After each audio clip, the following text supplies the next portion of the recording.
Terrace gardening, natural terrace gardening.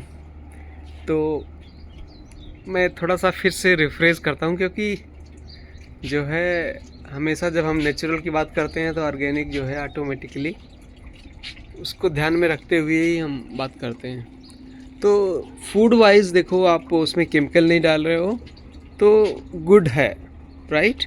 चाहे naturally हो चाहे ऑर्गेनिक हो। हाँ, नेचुरल वाला थोड़ा बेटर ही होगा, क्योंकि नेचुरल मतलब सब ये समझ लो, जिससे टोमेटो है, टोमेटो प्लांट ग्रो होने में 3 मंथ लगता है। उसके बाद जब प्लांट पकता है तो maybe 1 week 2 week depending on the weather, गर्मी है जल्दी पक जाएगा। तो एक ये नेचुरल प्रोसेस है, इतना टाइम लगता है। यानी 3 4 5 मंथ में हमारा टमाटर एकदम राइप्ड वाला हमको नेचुरली मिलता है। Just I am assuming, like may be थोड़ा इधर उधर वेदर के हिसाब से ये चीज़ें डिफरेंट होती हैं, राइट? मिर्ची भी ऐसे है 5-6 मंथ लग जाता है, तुम्हारा ब्रिंजल ऐसे है 5-6 मंथ लग जाता है, और धनिया मेथी पालक ये 3-3 मंथ में हो जाते हैं टाइप, राइट? तो ये नेचुरली अगर आपने ग्रो किया हुआ है, आपने कुछ ज़्यादा केमिकल वगैरह नहीं डाला, तो नेचुरली ऐसे ही होता है, 3 मंथ लग जाता है टाइप का। और अच्छी खासी आपकी मिट्टी हो गई है तो मे भी 2.5 महीने में हो जाएगा, फास्ट ग्रो हो जाएगा, राइट? तो ये है नेचुरल प्रोसेस। और अगर आप ऑर्गेनिक की बात करें तो ऑर्गेनिक में हम क्या है कि यही चीज़ें जो है बाहर से लेके आते हैं, मार्केट से लेके आते हैं, वही चीज़ें ग्रो करने के लिए। इसमें हम बाहर से कुछ भी नहीं लेके आते हैं, हमारे पास हमारा इकोसिस्टम रेडी है। एक आपको इकोसिस्टम बनाना होता है और उसके बाद आपको कुछ भी डालने की ज़रूरत नहीं है। अपना जो है पौधा ग्रो होता रहेगा, इनपुट आउटपुट, पौधे से आपने लिया, फल लिया, पौधे के जो पत्तियां हैं, डंठल है, वो चीज़ें उसको वापस करना है, राइट? तो आउटपुट ज़्यादा लेना है तो इनपुट ज़्यादा देना पड़ेगा। ठीक है, हम उस पर आते हैं कि कुल मिला के ऑर्गेनिक और नेचुरल में इसलिए डिफ्रेंशिएट करना चाह रहा हूँ। केमिकल तो बिल्कुल आपको यूज़ करना ही नहीं है, क्योंकि आप केमिकल डेंजरस होता है। कोई भी, इवन गूगल, चैट जीपीटी, सबसे पूछ लो, राइट? और ऑफ कोर्स होता है, क्योंकि हमने तो, मेरा तो जो है फार्मिंग बैकग्राउंड है, हमारे मीन्स फादर फार्मिंग में ही हैं अभी भी, तो मुझे मालूम है। जैसे जब हम एक पैडी होता है, धान चावल जिससे बनता है, तो वो जो है खेत में जो होता है उसमें पानी जो है ज़्यादा लगता है, राइट? तो मैंने क्या मतलब कई बार ऑब्ज़र्व किया, तो जब भी उसमें जैसे पानी पड़ा हुआ है तो उसमें मछलियाँ आ जाती थी बारिश के सीज़न में, रेन सीज़न में, और उसमें यूरिया वगैरह डाल देते थे। तो यूरिया वगैरह डाल देते थे तो फिर जो है वो मछलियाँ जो थी वो मर जाती थी, उसी में बदबू करने लगती थी, राइट? तो ये तो बहुत डेंजरस है। ऊपर से आपको केचुए जो है तब गायब हो गए। पहले तो बहुत आते थे, लेकिन उसके बाद जो है, जिससे जहाँ पे गोबर वगैरह रहता था तब भी जो है वहाँ पे अब दिख जाते ही थे केचुए, लेकिन जो है वो सब मर गए केचुए। तो और इतना डेंजरस होता है, जैसे यूरिया, ये वाइट कलर होता है। आप मतलब अर्बन में हो सकता है न्यू जनरेशन ने देखा भी ना हो, तो जो चीज़ हम देखते नहीं हैं उस पर लगता है कि अरे यार लोग हवा में ही बात करते हैं टाइप का, राइट? और क्योंकि देखो तो उसमें क्या होता था, जब यूरिया की बोरी जो है ओपन करते थे हमारे यहाँ, एकदम वाइट चीनी जैसा रहता था, राउंड, तो उसको हम लोग हाथ में लेके खेलते थे, ऐसे हमको भगाते थे वहाँ से कि भाग, मतलब बच्चे हैं कहीं खा न लें टाइप का, और इस हमको छूने नहीं देते थे। तो मतलब इतना डेंजरस होता है वो। ठीक है, वो तो अलग बात है कि हो सकता है छूने पर कोई चीज़ डेंजरस हो लेकिन प्लांट के लिए अच्छी हो, ऐसा भी हो सकता है। लेकिन कुल मिला के वो जहरीली है, और उसमें जो है सभी लोग यही बोलते हैं कि भाई जहर है। आपको ये उसका साइंटिफिक प्रूफ जो है वो पता नहीं जो है कितना है, लेकिन हाँ कुल मिला के मुझे तो ऐसा ही लगता है कि हाँ भाई वो अच्छा नहीं है, मुझे ऐसा लगता है। Okay, now coming to the topic. इसलिए अगर हमको वो ख़राब लगता है तो अब ऑप्शन क्या है? ऑप्शन है या तो नेचुरल गार्डनिंग या तो ऑर्गेनिक गार्डनिंग। अब ऑर्गेनिक में क्या होता है कि हमको, जैसे देखो केमिकल में हम क्या करते थे कि मार्केट से हम यूरिया डीएपी खरीद के लेके आते थे, डालते थे, तो मिट्टी को जो उसमें, क्योंकि सारे जो माइक्रोब्स हैं, जो इकोसिस्टम है जो ज़मीन के अंदर है, राइट, वो सारा जो है डेड हो गया यूरिया में, क्योंकि वो केमिकल डेंजरस केमिकल है और सबको मार देता है। हमने बोला मछलियाँ मर जाती हैं, तो बाकी माइक्रोब्स की तो बात ही छोड़ दो, क्योंकि वो और छोटे होते हैं, वो तो तुरंत मर जाएंगे, सूंघ के ही मर जाएंगे टाइप का, राइट। तो जैसे ही आपने यूरिया डाला सब कुछ मर गया आपका, तो आपकी ज़मीन हो गई एकदम डेड। अब आपकी ज़मीन को लेकिन पौधा लगाने के लिए एनपीके चाहिए। अब एनपीके कहाँ से आएगा? अब मार्केट से यूरिया डीएपी में मिलेगा वो, तो आप वो लेके आओगे और डालोगे। और इसमें स्पेशल ये बात होती है ना यूरिया डीएपी में, जब आप डालते हो तो उसको नेक्स्ट टाइम, जैसे मान लो आपने डाला है, पौधा आपका ग्रो हुआ 3 मंथ लगा, नेक्स्ट टाइम जो है आपको उसका डबल क्वांटिटी डालना पड़ेगा। इसका पैटर्न कुछ ऐसा ही है। तो अभी जो है पहले 1 बोरी जो है 1 बीघे में डालते थे लेट से, और अभी जो है उसी 1 बीघे में 2 बोरी, फिर 3 बोरी, मतलब ये बढ़ता ही चला गया। तो ये डिमांड बढ़ती चली गई, और जो है यूरिया डीएपी जो है आप ज़्यादा ख़रीदना शुरू किए, तो आपका कुल मिला के इनपुट इतना बढ़ गया, आपने इतना यूरिया डाल दिया, उसमें डालना पड़ गया कि आपका जो आउटपुट आ रहा है, उससे जो धान आ रहा है या गेहूँ आ रहा है, जो भी आप ग्रो कर रहे हो, उसका वैल्यू बहुत कम हो गया। आपने इनपुट ज़्यादा डाल दिया, आउटपुट उतना आ नहीं रहा है। तो केमिकल जो है इस मामले में भी गड़बड़ है, आपका इनपुट कॉस्ट ज़्यादा आ गया, ऊपर से ख़राब है। अरे बाप रे, ये तो मेरा, ये देखो, हमने ऐसे पानी जो है हम लगा के छोड़ देते हैं अपना। हाँ, तो अब इसमें तो बिजनेस जो है यूरिया डीएपी वाले जो कंपनीज़ हैं वो कर गई, तो और हमारे कंज्यूमर्स के लिए भी वो डेंजरस ही है, राइट। तो इसलिए जो है लोगों ने फिर क्या किया कि मार्केट में ये हो गया कि ऑर्गेनिक फार्मिंग जो है अच्छा है, डेफिनेटली अच्छा है, चलो ठीक है, उसमें आप केमिकल नहीं डाल रहे हो सकता है आपका हेल्दी है, लेकिन उसमें क्या है कि जो यही टाइप का केमिकल जो कंपनियां बनाती थी वही इन्वॉल्व हो गई इसमें। चलो वर्मी कंपोस्ट बनाएंगे तुम्हारे लिए। वर्मी कंपोस्ट मतलब ये केचुए का पॉटी, अब उसमें डालेंगे, तो अब आप उसको लेके आओगे डालोगे, वो तो और महंगा पड़ गया है, यूरिया डीएपी से भी महंगा पड़ गया, और उतना जो है इजी भी नहीं है कैरी ट्रांसपोर्ट, क्योंकि आप यूरिया जो है 1 बोरी डालते थे 1 बीघे में, 1 बीघा मीन्स 1 एकड़ मान लो कि आपने दो बैग जो है 1 एकड़ में डाला, तो वर्मी कंपोस्ट तो आपको जो है 100 बैग्स डालने पड़ेंगे काइंड ऑफ, क्योंकि आपको उतना पावर तो उसमें है नहीं, पूरा जो है एनपीके 20-20-20 टाइप का, तो इसमें तो और कॉस्ट आ जाएगी। तो जो फार्मर्स थे वो तो पागल बन गए, जिन्होंने ऑर्गेनिक फार्मिंग शुरू करा और कंज्यूमर्स को सेल करना चाहा, उनका तो इनपुट कॉस्ट और ज़्यादा हो गया।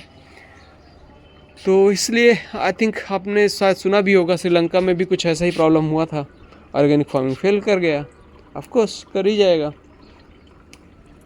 तो एक होता है फिर कॉन्सेप्ट जो है नेचुरल फार्मिंग, ये देखिए नेचुरल गार्डन, क्योंकि देखो मैंने भी स्ट्रगल किया है ऑर्गेनिक। पहले ऑर्गेनिक में देखो क्या है कि आपको मार्केट से आप वर्मी कंपोस्ट लेके आ गए, आपके कीड़े लग जाएंगे थोड़ा, क्योंकि आपका इनपुट आप डालोगे मार्केट से लाके, अगर कहीं कम हो गया तो आप फिर से जो है इसमें कम हो गया तो आपके कीड़े लग जाएंगे, क्योंकि और कीड़े लग गए तो आप मार्केट से जो है दवाएं लेके आ जाओगे, नीम ऑयल ये वो। उसके बाद इसमें कंपोस्ट के लिए, प्लांट को हेल्दी रखने के लिए आप ये तुम्हारा खाली एनफ नहीं होता ये ना वर्मी कंपोस्ट, उसमें आप बोन मील डालोगे तो सीवीड एक्सट्रैक्ट डालोगे, मस्टर्ड केक डालोगे, ग्राउंडनट केक डालोगे, मीन्स टोटल आप मार्केट पे डिपेंडेंट हो। So that is the problem I feel with the organic farming, right. तो वही चीज़ हम कम करने के लिए इसमें क्या है नेचुरल फार्मिंग में, इसमें आप देखो मल्चिंग मेन फंडा है, और आपके सॉइल में होने चाहिए माइक्रोब्स मतलब आपके ये समझ लो कि केचुआ आ गया, समझो माइक्रोब्स है। अब केचुआ कैसे आएगा?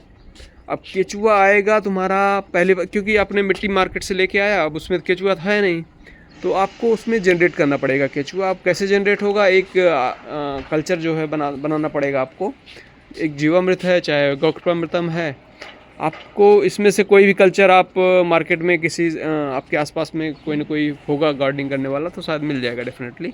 और जीवामृत के लिए तो कुछ भी नहीं चाहिए। जीवामृत के लिए आपको गोबर चाहिए, गौमूत्र चाहिए और गुड़ चाहिए, यही सब, मतलब जो आपके पास अवेलेबल है उसी से बन जाता है वो, राइट। गौ कृपामृतम जो है उसमें कल्चर होता है जो आपको लेना पड़ेगा कहीं से। तो फिलहाल कुल मिला के आपको एक कल्चर डालना है और कल्चर फ्री में ही मिलेगा, राइट। और वो कल्चर डालोगे आपकी सॉइल में तो आपके केचुए आ जाएंगे, माइक्रोब्स डेवलप हो जाएंगे, और इकोसिस्टम को सस्टेन करने के लिए आपको मल्चिंग करना पड़ेगा।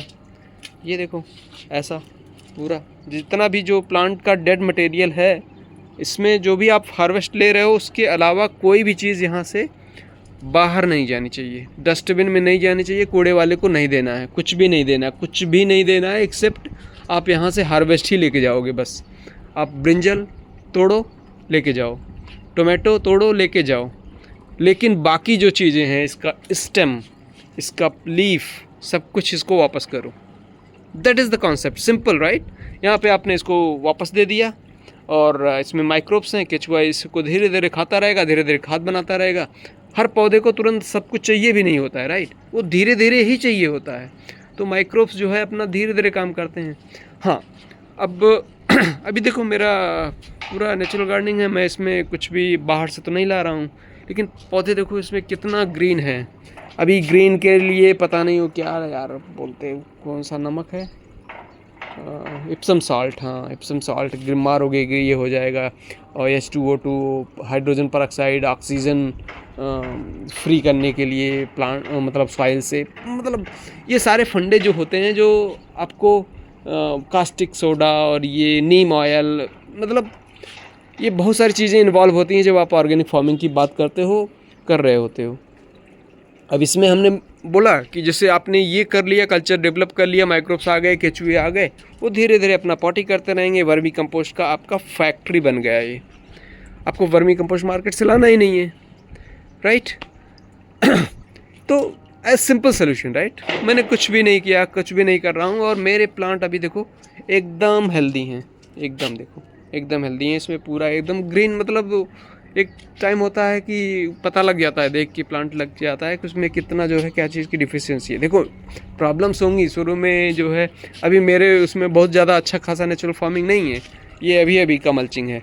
इसके पहले मेरा बहुत कम मल्चिंग था, ख़त्म हो गया था। अगर लेकिन यही अभी धीरे धीरे और better and better and better होता जाएगा, ये ओवर द टाइम जो मैं कर रहा हूँ ये बेटर होता जाएगा। हमको बाहर मार्केट से बिल्कुल ही नहीं लाना है, और हमारे प्लांट अच्छे से ग्रोथ करेंगे।